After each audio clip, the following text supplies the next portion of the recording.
So how do you like that for a transition? Now I'm going to talk about the Stanley Cup.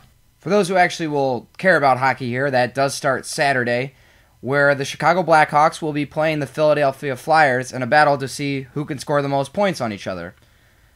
And honestly, that's where the series is going to come down to, is how well Niemi and Michael Leighton can stop the array of shots that will be coming at them. Now, Leighton put up several shutouts through this postseason, but now he's really going to have his work cut out for him, because Chicago is loaded with a ton of offense. Not to say that the Flyers don't have pieces. I mean, here we are, we think Jeff Carter and Mike Richards are old men out there next to Patty Kane and Jonathan Toews, but they're only 25 years old each, so it's not like the Flyers don't have the youth. But still, after those guys, you move to your next offensive option, and that's Chris Pronger, who most likely already has leased his place in the retirement home. But Chicago has a lot more younger pieces outside of Toews and Kane. You have Duncan Keith. You have Marian Hossa, who is a veteran, but he's not necessarily ready for retirement. And then you have Dustin Byfuglien, a.k.a. Buffy the Ice Skater, as I like to call him, out there skating pretty well, putting up points on the board continuously. So really, Chicago has a little bit more offensive firepower than the Flyers, although the Flyers have been scoring at will this playoff season. It'll be really interesting to see, though, like I said, between Niemi and Leighton, who can stop the more shots and keep their team in the game. I really think Chicago will win this series, and I really think they could use the title as a city.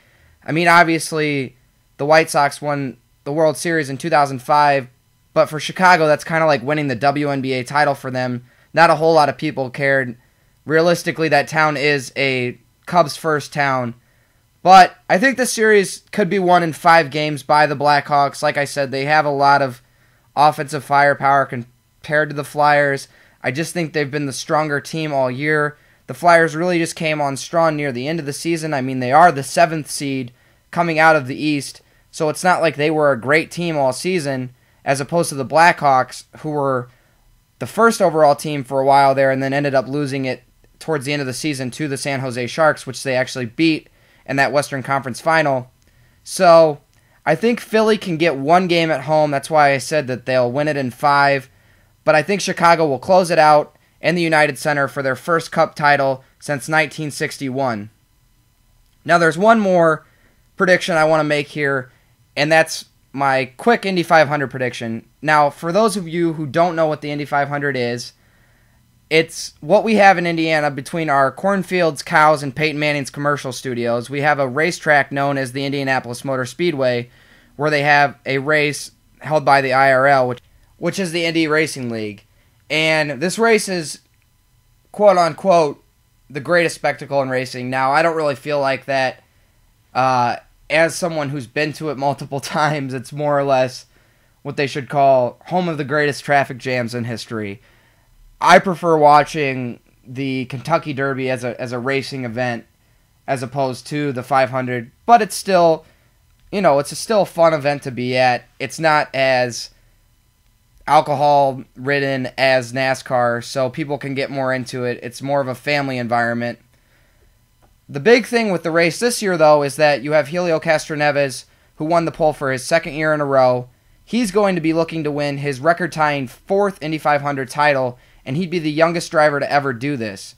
He could easily, with this title, become the Tiger Woods of racing. He'd be the most popular and polarizing person, even above Danica Patrick, I believe, if he does this. And then, just like Tiger, he has a scandal next to his name, too. A couple years ago, he had a tax invasion thing. So you could always sell that with Helio as well. But I don't see Castroneves winning the title this year, although it would be great to see that. It'd be a good story for the ages.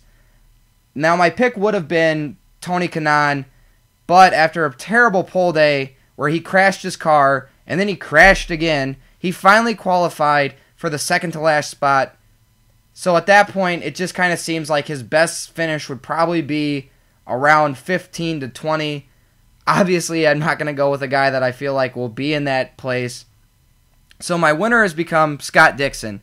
I think Dixon will get to drink the milk for no other reason than a gut feeling. He's in the second row, but he also is a really good driver. He won the race in 2008, so I think that Dixon could win this race. Like I said, it's just nothing other than a gut feeling, though, as far as racing goes. You never know who's going to crash. It'll be a fun race. Hopefully, Dixon will win it. If not, my dark horse pick would be Marco Andretti. He's really far back, kind of in there, and he had a bad showing last year, but in his first Indy 500, he nearly won, but he was beaten at the last turn. So I think Marco's a good enough driver to win this, but he's just far enough back that he becomes my dark horse pick. Well, that's it for today. I know I talked about a lot of stuff in a short amount of time. I hope you guys enjoyed that. Not as much rambling on or whatnot. Please follow me at Twitter. It's Shear Sport Cuts. Again, that's Shear Sport Cuts. I'd love to hear what you guys have to think about my program. Any ideas for the next podcast? Thanks again for listening, and I'll talk to you guys later.